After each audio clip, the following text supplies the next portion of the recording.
A few episodes ago, I told Leonardo he needed to improve. I think he took that personally.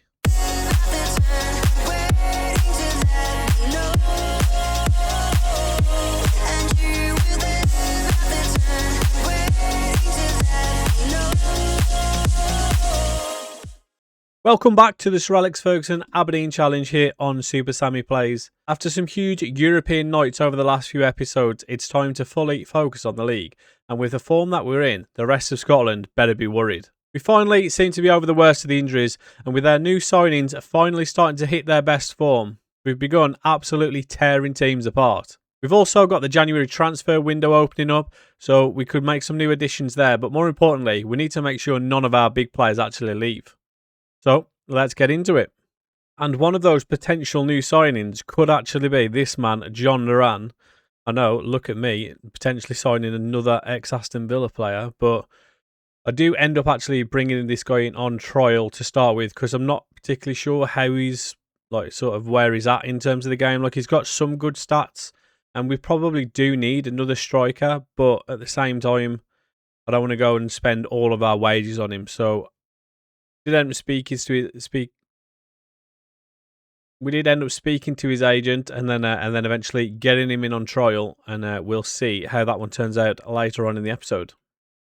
And our first game of the episode now, we have got St Mirren at home, and this one didn't start off too well as we actually ended up going 1-0 down inside 31 minutes as the ball's pulled back to the middle and Watt fires into the top corner, giving St Mirren an early lead before we do actually get back involved in the 47th minute. Morgan Gibbs-White going past his man and getting hacked down by O'Hara, giving us a penalty, which that man, Marcos Leonardo, that's the one thing, to be fair to him, he's actually been pretty good at, and that is banging in penalties, as he levels the game up in the 48th. Then on to the 55th, we go looking for a second, trying to get in front in this one as Carvalho gets it wide, pulls it back to Jimenez. Couple of passes between him and Redondo, plays it back to Carvalho, and he shoots across goal into the far corner to make it 2-1 and put us in front.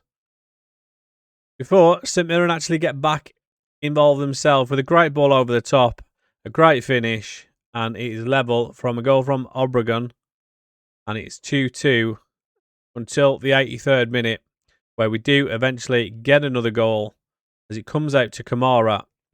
He swings it in, the flick on from Bailey, and Marcos Leonardo is there at the far post to tap it in and give us a 3-2 victory. Next up, we played Livingston away, and this one, again, not starting quite so well as we end up going 1-0 down inside the opening minute. Kevin Nisbet, I'm pretty sure he was one of the players that we sold in the first season. And he come back to haunt us, scoring early on, but we do level in the 14th minute with a goal from Redondo, and it was certainly one of his better days for us, Redondo, as he ended up scoring again in the 26th minute to make it 2-1 and put us in front in this one. We added a third in the 33rd minute as Gabby Carvalho goes down the right, pulls it back to Jimenez, and his pass into the middle was fired home by Leonardo, and he is certainly starting to score some goals for us now. Before we shoot ourselves in the foot, giving the ball away, and Nisbet with an ridiculous chip, audacious chip, lobbing the goalkeeper, making it 3-2, before we actually scored another one in the 77th with Marcos Leonardo, making it 4-2.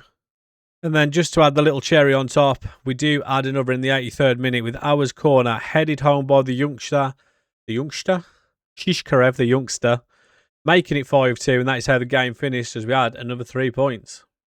Our is set for a combined league goal and assist bonus, which is good. Only a couple of days out for Vernblad, which is not too bad. But Redondo, like I said earlier on in the match, he's the one getting the plaudits from that one. It's finally, it's kind of probably been overshadowed since we signed him because some of the players we've brought in since have been a real step up in class. Now, the big one in the league. It's first versus second, but we are with a healthy lead in front of them. So obviously we don't want to let any of that slip, and we start off looking like that's not going to happen as we go 1-0 up inside the 7th minute with a goal from Leon Bailey. Great ball to the far post for him to head that home. We scored a second as Shishkarev scored his second goal in 2 games from a corner before finally adding a third in the 37th minute as Marcos Leonardo, like I said, he is starting to find some form after that early conversation about his lack of goals. He adds another in the 37th minute. Or does he? Maybe he doesn't. Maybe I'm getting ahead of myself as he looks to be offside and the goal is ruled out. But he does score the third. It just took another 30 minutes as he makes it 3-0 in the 67th minute before he is the creator this time in the 86th, pulling it back for Carvalho to make it 4-0 before Celtic do eventually get a consolation in the 88th minute.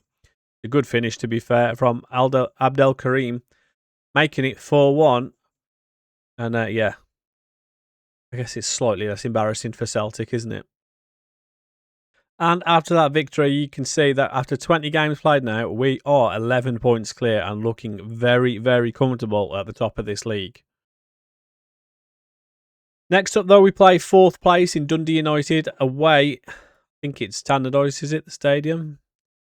And yeah, we get off to a flyer again in this one with Redondo headering it down to Carvalho.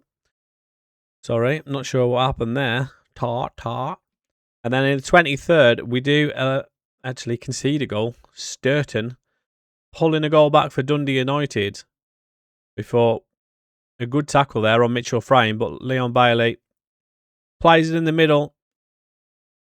Bailey, and eventually we do put it in the back of the net. I was wondering if we were actually ever going to score there, but Lazatic does find the back of the net, making it 2-1.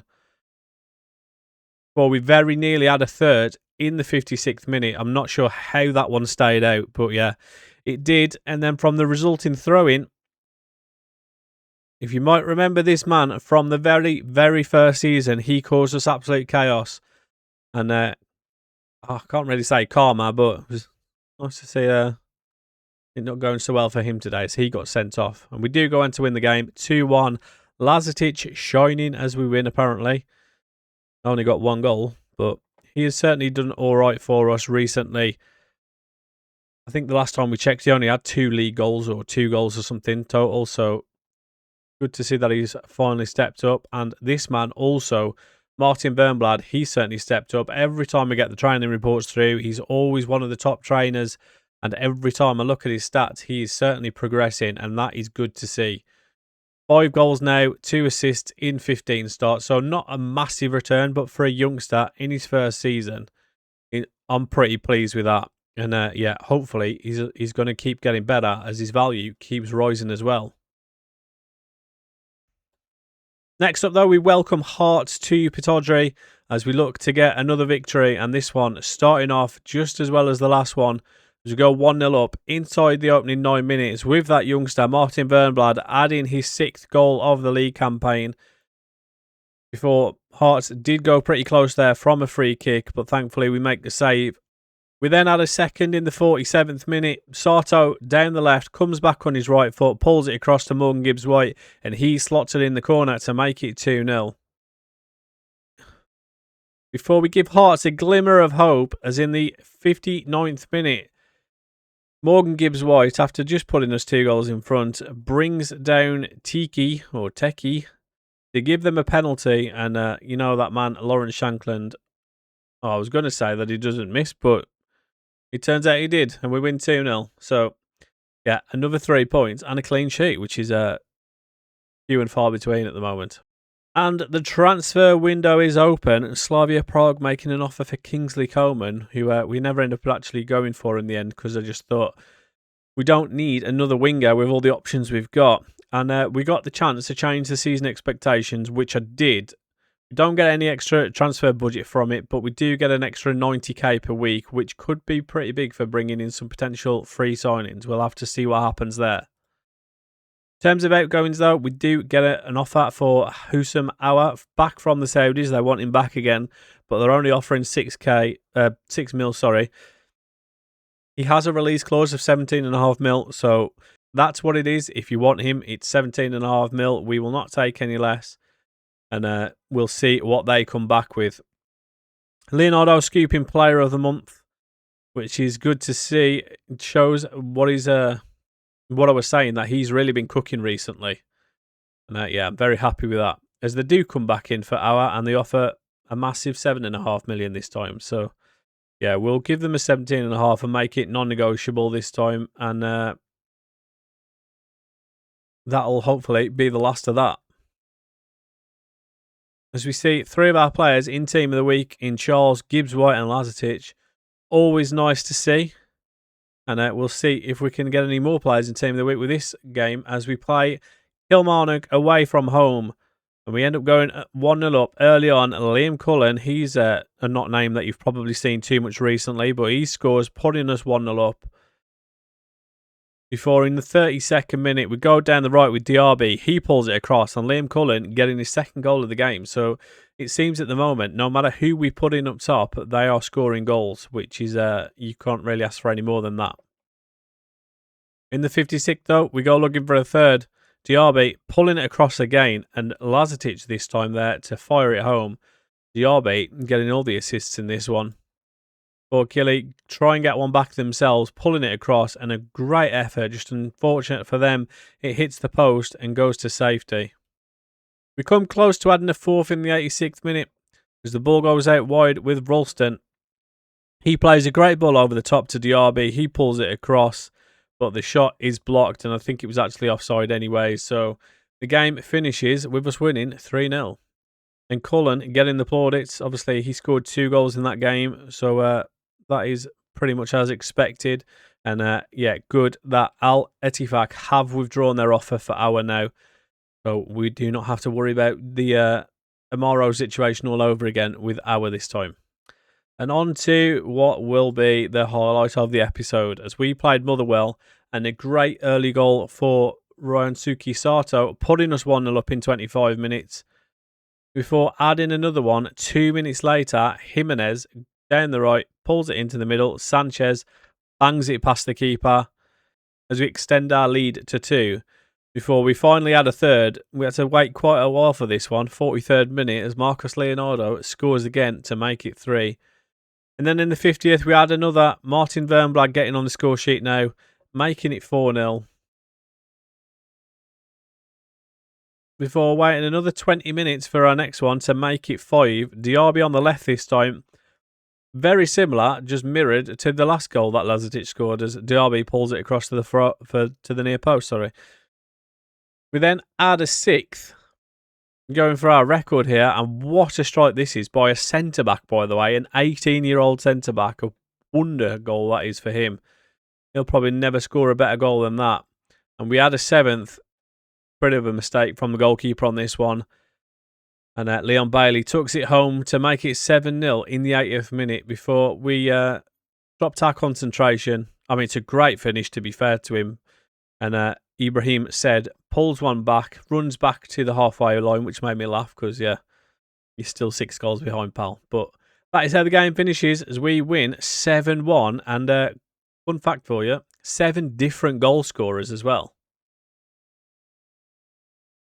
So Sato is close to getting a bonus, which is not surprising as he's absolutely been cooking for us recently.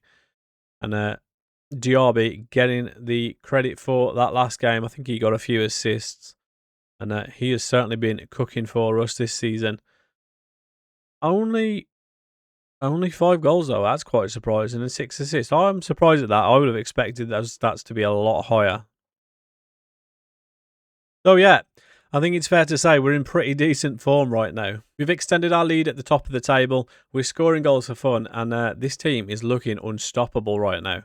Leonardo has found his shooting boots. The squad depth is looking stronger than ever, and with the transfer window finally open, who knows what's going to happen next. But that's going to do it for this episode of the Sir Alex Ferguson Aberdeen Challenge. If you've enjoyed the video, do me a favour, hit that like button, subscribe if you haven't already, and I'll catch you guys in the next one.